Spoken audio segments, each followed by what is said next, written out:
مدینے کے بازار میں ایک دن حضرت عمر رضی اللہ تعالی عنہ گھوم رہے تھے۔ اس دوران انہوں نے دیکھا کہ غلام جس کا نام جابر تھا سامان بیچ رہا ہے اور سخت گرمی ہے۔ سخت گرمی کی وجہ سے پسینے میں ڈوبا ہوا ہے۔ غلام کی حالت دیکھ کر حضرت عمر رضی اللہ تعالی عنہ نے اس کی مدد کرنے کا فیصلہ کیا۔ حضرت عمر رضی اللہ تعالی عنہ نے غلام سے بات کی اور اس کی مشکل کو سمجھا۔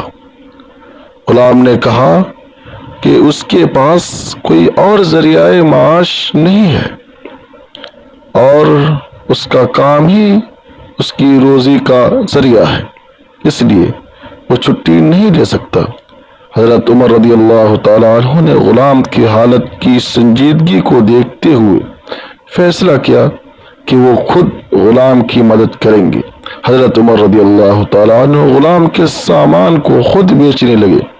وہ بازار میں بیٹھے رہے اور غلام کے سامان کی خرید و فروخت کا عمل جاری رکھا، جس سے غلام کو کچھ سکون ملا اور اس کی مشکل آسان ہوئی۔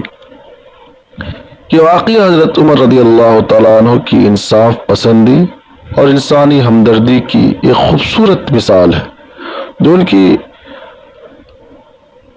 عادلانہ کردار کو ظاہر کرتا ہے۔